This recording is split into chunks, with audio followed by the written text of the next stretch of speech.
जो ख्याति लाभ पूजादि चाह, धरि करह विविध विध देह दाह। आत्म अनात्म के ज्ञानहीन, जे जे क्रिया तिन करें छी तन करें छी।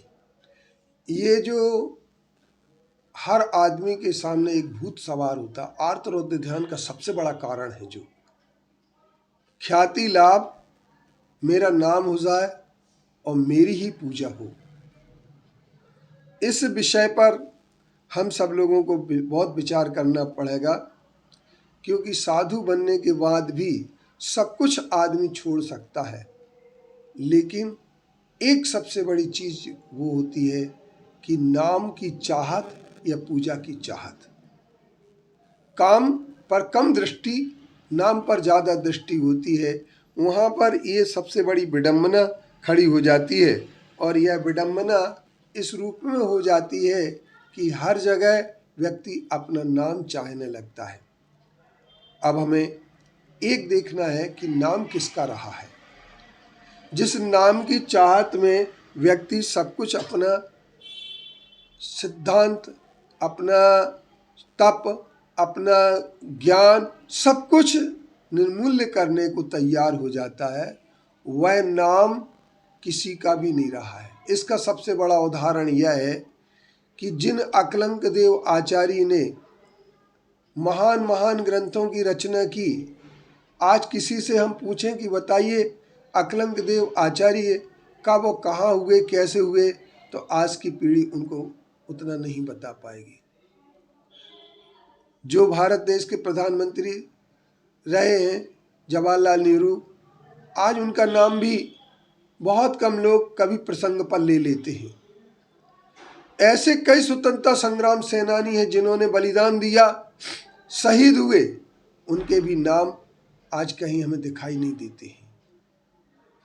अब हमें देखना यह है कि जब कोई भी चक्रवर्ती बनता है, वह मानमर्दन पर्वत के पास पहुंचता है, वह देखता है कि इतने चक्रवर्ती हैं कि नाम, उसको एक नाम मिटा करके अपना नाम लिखना पड़ता है, और जिसका नाम मिट जाता है वो सदैव के लिए चला जाता है।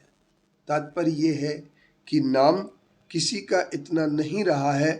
जिस नाम के पीछे लोग, जिस ख्याति के पीछे कि मेरी बहुत ख्याति हो जाए, मुझे सब जान जाए, लेकिन जो अन्य का परिचय निज का नहीं है, होता वही परिग्रह, होता वही परिग्रही हो जाता है।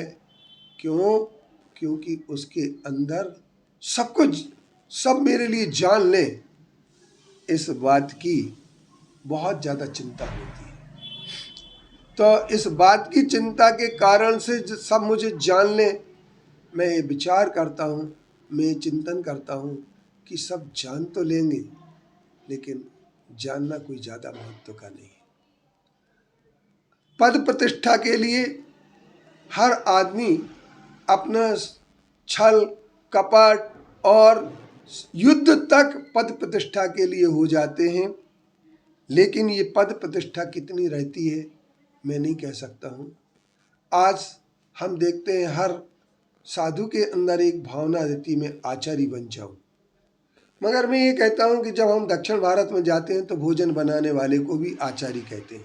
उत्तर भारत में जब हम जाते हैं तो सरस्वती शिशु मंदिर में पढ़ाने वाले को आचार्य कह देते हैं। तो आचार्य का नाम जुड़ जाना बहुत ज़्यादा महत्व का नहीं है। एक आचार्य अपने आगे डॉक्टर लिखते हैं, लेकिन मुझे मदन मोहन मालवीय जी का एक उदाहरण याद में आ जाता है कि जब उन्हें कलकत्ता विश्वविद्यालय के माध्यम से डॉक्टर की उपाधि मिली तो उनके प्रशंसक लोग उनके पास पहुँचे, बोले आज हम आपके लिए बधाई देने आए कि आपके लिए डॉक्टर की उपाधि। उन्होंने कहा मुझे डॉक्टर नहीं बनना, मैं पंडित ही बहुत अच्छा हूँ, मुझे आप पंडित मदन मोहन मालवीय जी बोले, यही मुझे अच्छा लगेगा, डॉक्टर में कुछ नहीं है। डॉक्टर शब्द अंग्रेजी का हो जाने के कारण से और पंडित शब्द हिंदी का हो जाने के कारण से लोग पंडित को कम पसंद करते हैं, डॉक्टर को ज़्यादा पसंद करते हैं। लेकिन अगर हम सचमुच में देखें तो पंडित शब्द का जितना महत्व होता है, एक विद्वान शब्द का जो महत्व होता है वो एक अलग ही होता है। इसलिए डॉक्टर शब्द में ज़्यादा लोगों को मोह रहता है। ये सब ख्याति लाभ के लिए व्यक्ति धरिकरण विविध विधि देहदा है और शरीर को सुखाते हैं, तप करते हैं, उपवास करते हैं, सब करते हैं ताकि नाम हो जाए। लेकिन ये ध्यान रखना, नाम के लिए नहीं, काम के लिए काम होगा तो आत्मा की साधना होगी और साधना का पथ जिसे प्राप्त हो जाता है वह मोक्ष का पथ अवश्य प्राप्त करता है।